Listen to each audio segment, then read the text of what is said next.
Assalamualaikum warahmatullahi wabarakatuh. Alhamdulillah, a'udzubillah, bismillah, la haula wala quwata illa billah, amma ba'd.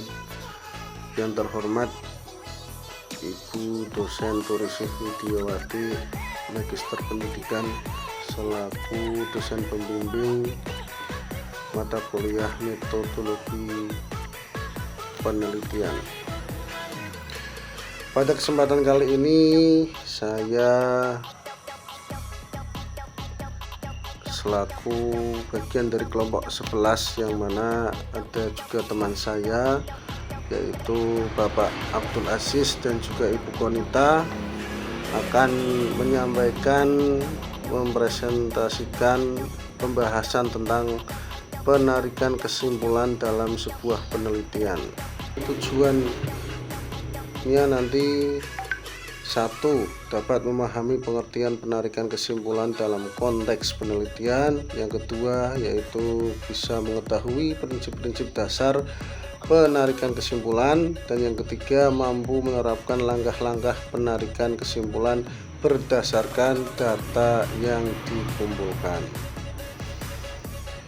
Pengertian penarikan kesimpulan sendiri yaitu kesimpulan adalah hasil akhir dari proses analisa data yang menjawab rumusan masalah ya, jadi hasil proses dari rumusan masalah yang dibuat dari awal itu ya.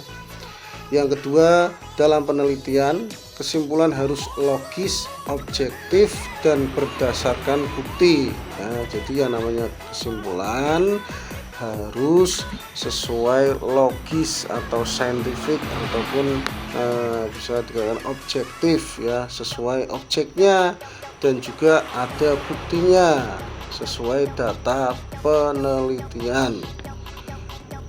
Jangan sampai berbeda dengan hasil penelitian. 3. Contoh kutipan definisi dari buku metodologi ya, misal mengambil dari penulis Bapak Sugiono di tahun 2015 misalkan, itu contohnya ya. Prinsip-prinsip dasar penarikan kesimpulan. Jadi ada beberapa prinsip dalam penarikan kesimpulan. Yang pertama yaitu objektivitas ya. Artinya berdasarkan data, bukan opini pribadi. Jadi ketika mengambil kesimpulan itu harus objektif, tidak boleh asal-asalan sesuai pemikiran sendiri, tapi berdasarkan data dan bukti. Yang kedua adalah kesesuaian. Artinya harus sesuai dengan rumusan masalah dan tujuan penelitian.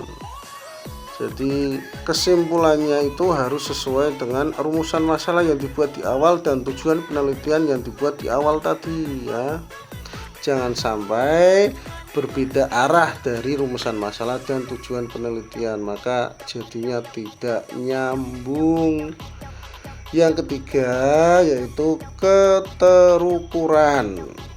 Dalam hal ini prinsipnya yaitu artinya didasarkan pada data yang dapat diukur secara kuantitatif ataupun secara kualitatif ya.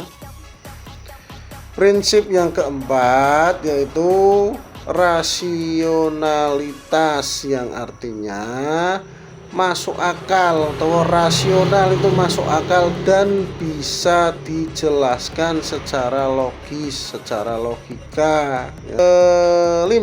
Prinsip dasar dari penarikan kesimpulan yaitu keilmiahan, yang mana berarti harus menggunakan metode analisis yang sahih. Kesimpulan itu harus berdasarkan analisis yang jelas, yang benar secara ilmiah gitu ya.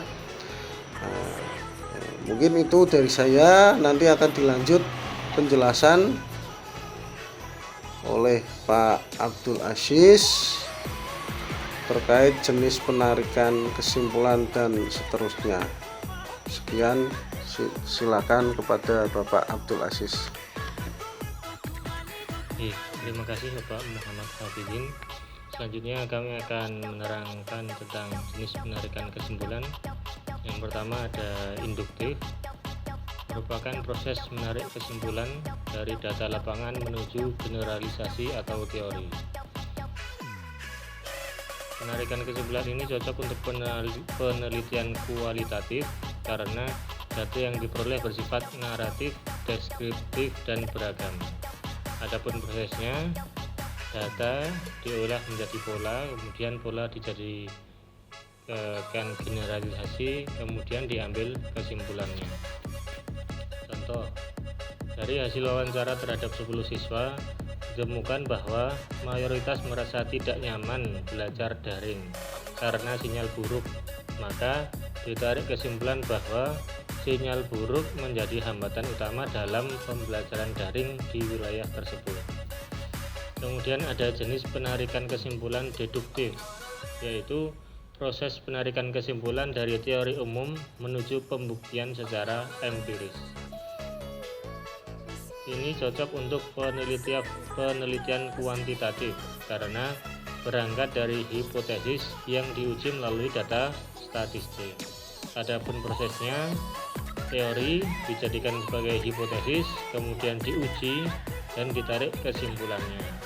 Sebagai contoh, teori mengatakan bahwa motivasi belajar berpengaruh terhadap prestasi, lalu diuji melalui data angket dari nilai siswa, hingga diperoleh kesimpulan yang membenarkan atau menolak hipotesis tersebut.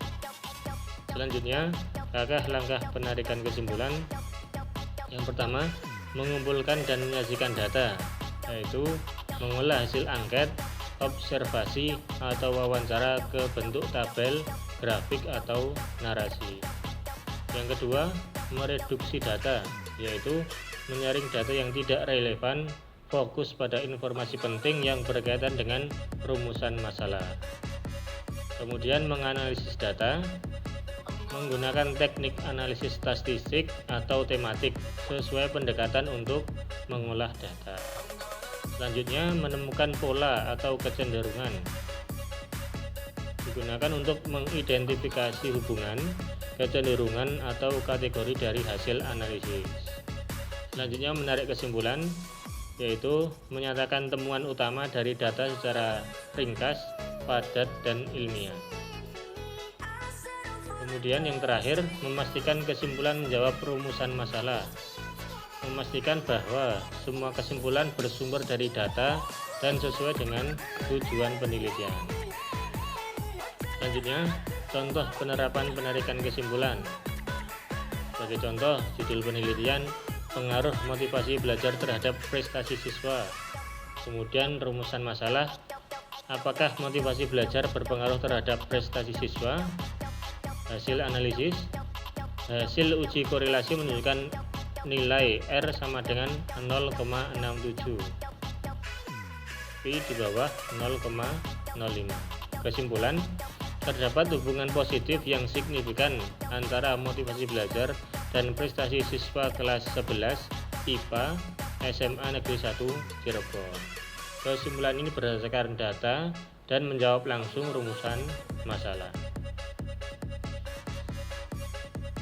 Selanjutnya adalah kesalahan umum dalam menarik kesimpulan. Yang pertama, menyimpulkan tanpa data, hanya berdasarkan asumsi atau opini pribadi. Yang kedua, terlalu banyak generalisasi, yaitu menyimpulkan untuk semua populasi, padahal hanya berdasarkan data terbatas. Yang ketiga, kesimpulan tidak menjawab rumusan masalah. Fokus kesimpulan berbeda dari tujuan penelitian. Yang keempat, penggunaan bahasa emosional dan tidak ilmiah. Sebagai contoh, penelitian ini sangat menyedihkan karena banyak siswa yang gagal. Ini tidak objektif. Yang kelima, mengabaikan variabel yang memengaruhi. Hanya fokus pada satu faktor, padahal ada variabel lain yang relevan. Insya Allah itu dari saya. Selanjutnya akan disampaikan oleh Bu Konita. Bu Konita, kepada Bu Konita kami persilahkan. Terima kasih. Terima kasih untuk Pak Abdul Aziz. Saya teruskan. Tips menyusun kesimpulan yang baik. Yang pertama, tulis dengan bentuk naratif singkat dan padat. Yang kedua, hindari istilah menurut saya. Itu tidak bagus. Yang ketiga, gunakan kata transisi logis seperti dengan demikian atau berarti atau maka. Kemudian yang keempat, lakukan validasi dengan dosen atau pembimbing. Yang kelima, pastikan relevan dengan hasil data yang dianalisis. Kesimpulannya, yang pertama, penarikan kesimpulan adalah proses penting dalam menjawab rumusan masalah. Yang kedua, harus berbasis data dan sesuai dengan metode penelitian. Yang ketiga, mampu menggambarkan temuan secara jelas dan akademis. Itulah presentasi dari kelompok 11. Lebihnya kami minta maaf yang sebesar-besarnya. Wabillahi taufiq wal hidayah. Wassalamualaikum warahmatullahi wabarakatuh.